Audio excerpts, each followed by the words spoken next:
Carter, oh, did you lose your bet first week? Who's in last place, Carter? Who's in last place? Oh, did you lose $30? Oh. It ain't over till the fat lady say, better late than never. Here's my winner letter. Dearest Bart, one word describes you, and that word is big. And it's because you are the biggest bettor of them all. You had a massive inaugural season, and the betting level you achieved was something other bettors can only dream of. To achieve an accomplishment like you achieved will never happen again. How does that feel? There will be no other times in history of the world that anyone will possibly achieve the level that you achieved in season 1 of the Gambling Degenerate Betting League, and I couldn't be more proud. Wow. That's big time. Sure, there were some highs and lows that you went through, but you prevailed. You overcame all the odds you had against you, which was unreal to see. You overcame fear of numbers, fear of betting, and fear of losing, and I am so extremely blessed to witness such greatness you have. OMG, all caps. It was a privilege to see the Big Bet Barter brand go from thriving to bankruptcy to ultimately winning the greatest championship in the history of the world. Unreal. Here's the much coveted 69 Chevy. Take it for a spin. I've heard it's got some giddy up. Congrats, but you have no chance in season 2. Fuck you, Ike.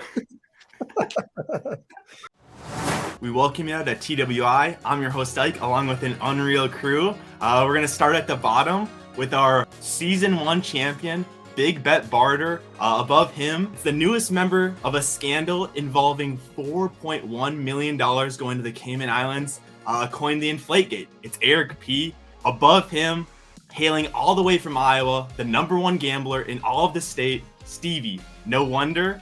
And on the top, involved in one of the most heated rivalries of all of season 1, always fighting at the neck, it's Jared Sowie. It's season 2, week 1, gentlemen. How we doing? Let's see if season 2 brings us a new betting strategy from Eric. I'm gonna move it all the way to the left. I'm gonna go under 30 and a half games. Oh my god. Oh my, what is that? He's doing exactly what he said I was going to do. Oh my god. Who is this clown? What a clown that. I knew you were going to put it down. I'm putting it up. I'm going under 30 and a half. I'm putting 10 on it. 10 to win 320. 320. If he continues to mash the safest bets possible with the smallest betting amounts, or if he goes with something different, because clearly it didn't work last year. So we'll see what he goes with this year. What didn't work last season? Well, excuse me, who won the league? What place did I take? Well, I'm just saying Big Bet Barter ended up with the win. So there's something to learn about that betting strategy. What did I say? I said 10 years down the road when I've got 7 titles. I'll be fine. If it didn't happen year 1, that's good. Guess what? It's coming year 2, season 2. Micro P season 2. Eric Micro P Bet Porter. Micro P, you won't have to wait long. So if you're tuning in for the first time, welcome. So to explain, we got 3 parts to the show. 1, we shoot the shit and talk shit at the start. 2, talk tennis headlines, what's happening in the world of tennis. And then 3, we placed our tennis bets for the D-Gen League.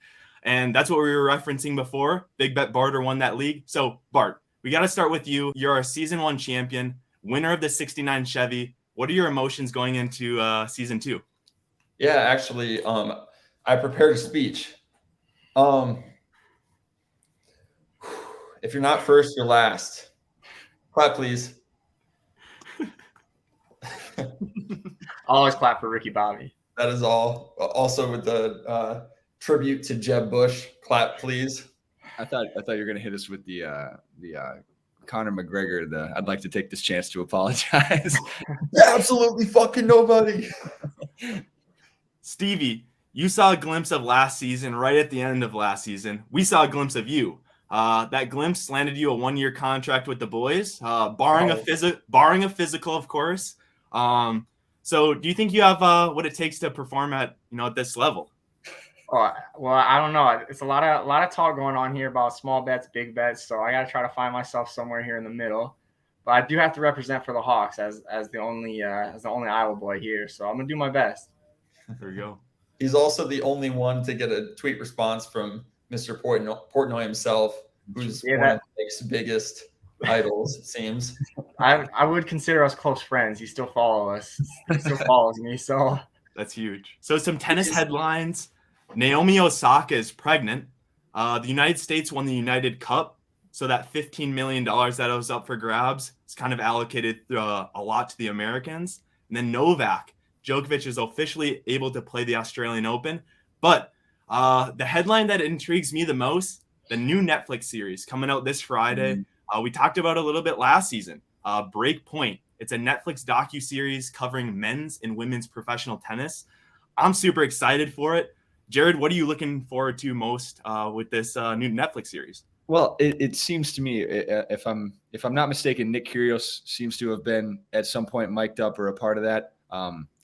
He's one of those guys that I love to get to know him better in and out of the game. Just on the court, really entertaining. But he's one of those guys, those players that just seems like there's more to him than maybe meets the eye right away. So him and a lot of those type of guys, right, where tennis is a sport where the mentality and the mindset and the lifestyle is so complex, yet people don't know much about it.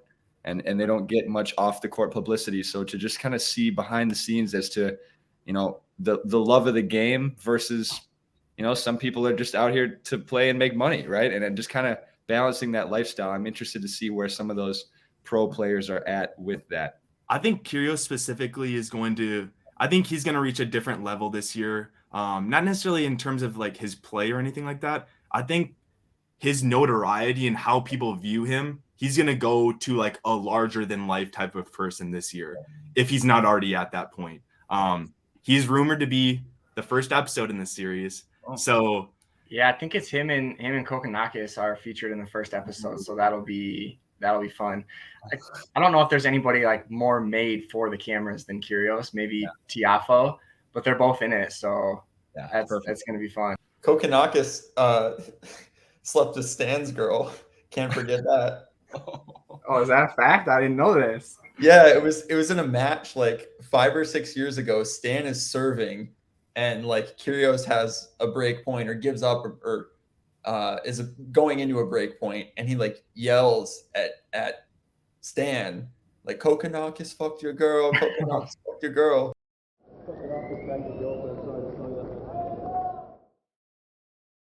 And like Stan's wheels fell off, and then I would imagine.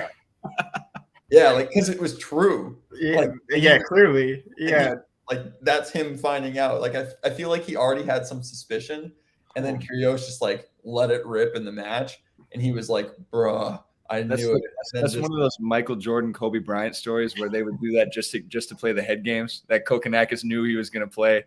That they were going to have to face Stan at some point, and so he just went ahead and did that, so that he got the edge over him. Stan can't talk though, because recently when he played Holger Rune, when Holger won that title, in what city was it? It was in Paris. It was first round in Paris. First round. But he was talking shit to Holger at the net. He was telling him he was a baby at the net. So he can't talk. I don't know. To be fair, I don't know if Stan's wrong. Yeah. But I guess neither guy shouting was wrong. That's a guy I'm interested in seeing this year too, though. I mean, not necessarily in the Netflix show, but just in general. Holger Rune intrigues me going into this next season overall. For sure. Who knows though? Like when Fed was 18, 19, he was kind of a bitch on the court too, and now he's like the fan favorite of all time. Right. Well, I mean, everybody here seems to be a big fan of Nadal, and he's still a bitch. So, are we taking that slander for Nadal? I'm not taking that slander. No, I just got to defend him. I got to defend Djokovic a little bit more than Nadal because Djokovic seems to get the brunt of it, and I'm not a big Nadal fan. That's fair. Djokovic does seem to be the odd man out in that discussion for some reason. Probably rightfully so. I'm just not a huge Nadal fan. So yeah. So I got a question, Ike, to kick this off with everyone. Is this the year where Djokovic, restores dominance and solidifies himself as the GOAT? Because personally, I already think he's the GOAT, even with like the lower major count than Nadal. He's just got that competitive edge. He's got that dog in him. I don't think he needs that extra major, but this year I think he gets there anyway. And I think he wins the Aussie, and then he beats Nadal in the French in the semis, and he takes the French. That's my way too early prediction here. Yeah, I'm saying Djokovic wins one this year, but I don't see him coming away with the lead quite yet. I was gonna say that I heard that Djokovic is his movement quality right now is like better than it's ever been, which is scary to think about because he's been the best mover of all time for a long time. Well, it's because he didn't get that vaccine. That's big brain thinking right there. Now we're bringing it full circle. I think it would be interesting though, because I heard that also in the Australia discussion that he might be like mentally unable to handle the like being back there after what happened last year, which could be interesting as well. I think he wins it. I think he's minus like 130 to win the whole thing, which is bananas in its own right. But I did see today he had to pull out early in a practice with Medvedev because of a hamstring or something like that. So hopefully he's good to go. Yeah. Didn't he like pull it or something in the final? Yeah, I thought that's what he said in the like post practice clip. Yeah. We'll see once the Australian comes though. They're playing 3 out of 5, playing for 5 hours. For sure. Before we bet for the first time in season 2, let's go over the rules of betting. The boys will put $10, $20, or $30 on the bet of their choice. All types of bets welcome. And the winner at the end of the year will win a car of Bart's choosing. Bart, let me know what car we're winning this year. Let's go. Let's transition into our feature match of the week. We're playing in Adelaide number 2. We got the WTA matchup of Caroline Garcia and Belinda Bencic. Garcia, she's from France, and then Belinda Bencic is from Switzerland. Bencic has a 1-0 record versus Garcia. They are playing in the quarterfinal matchup, so the winner of this match goes to the semis, and we'll have a payout of $43K. I'm going to get started into the betting for the week. I'm going $20 on Caroline Garcia money line. It's at plus 115. I'm putting a nice cold 20 on it to win 23. I'm confident she's going to win this one. I think she's going to be a top 3 player this year. I think Jessica Pegula is going to be the number 1 player at the end of the year. And then I think we're going to have some rando at number 2. And I think number 3 is going to be Caroline Garcia. Jared, what's your bet for the week?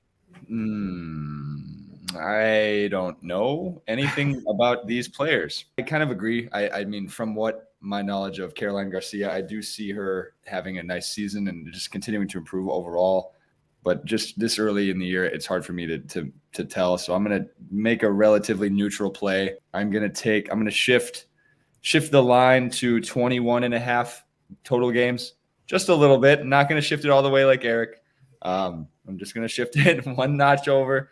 But I am going to take the over on 21.5 games and just put $10 on that. I'm trying to get the year started with just just get something out there, get a little traction, get the wheels turning as we go into the new year. You got the over at 21.5 games at minus 152, 10 to win 660. 10 to win 660. Stevie, no wonder. What's your bet for the week? This is a big time matchup. I'm really excited for this. I got to say, I'm with Jared. I don't know a ton about these guys, but I do know Bencic hasn't lost a set in the tournament. If I saw that right, she's the lower ranked player and she's the favorite. So that tells me all I need to know. I'm taking Bencic minus 1.5 games. And I'm gonna put 20 on that. So we got 20 to win 1780 for Stevie. No wonder. Eric P, what's your bet for the week? Well, about 2 minutes ago, I was 100% on the Bencic train because she's Swiss and she played a lot of mixed doubles with Roger Federer. But Ike, hearing your assessment of Garcia, I don't know if I can stay aboard the Bencic train. I'm not going to move all the way over to the other train, but I am going to say that Garcia is not going to lose 2-0. So I'm going to take the set spread plus 1.5 sets for Garcia, minus 230, and I'm going to put a 30 spot on that. picking up where he left off. It sounds like. hit the anti-micro P button. Oh, wait, if you're off of one train and then you don't get on another, are you just staying at the station? Well, there's 3 trains. Oh. One's going really fast in this direction. Right. One's going really fast in this direction, and one is going really slow. Well, there's 4 trains. 2 are going really slow in those same directions as the first trains, but so I went from the fast train, the L train, to one of the slow trains. Oh my goodness. We got a Subway Surfer over here. That's right. Exactly right. Last but not least, big bet barter. What's your bet for the week? Yeah, I guess. Well, I'm definitely not changing up my strategy. I'm trying to go back to back like Jordan 96, 97, like Stevie's background there. Oh, Shout out Stevie, big Bulls fan. So I'm gonna go Bencic. I like the fact that she's gone in straights. I just learned that 30 seconds ago here that she's won every match in straights. So now don't quote me on that. I'm about 90% sure. It was, we're rolling with it. If it's wrong, good I'm still research. making this bet. I'm throwing $30 on her to win in straights, and I'm gonna get a big payout, and you guys are gonna eat shit. Just kidding. Carter, oh, did you lose your bet first week? Who's in last place, Carter? Who's in last place? Oh, did you lose $30? Oh. Out, and you guys are gonna eat shit the rest of the season. I'm jumping off to a big lead, and I'm not surrendering it once. Your total is plus 165, so a $30 bet is going to get you $49.50. So definitely the biggest bet for the week. I like the sound of that. There you go. Calling my shot. Absolutely no chance that comes true, but if it does, though, if I'm in the lead the entire season making $30 ridiculous bets, you'll always have this clip. I'll streak at the first Iowa home game next year if that's Careful. the case. You're gonna start tanking here in a couple weeks. We'll really get picked up by Barstool if you're streaking. We'll make sure that's the Barstool tailgate game because they usually go to one in Iowa City. There you go. We'll end it there for the week. I'm excited for this season, boys. I'm excited for that Netflix series. It's dropping on Friday, so everyone tune into that. See you in week 2. Right on. Thanks, guys.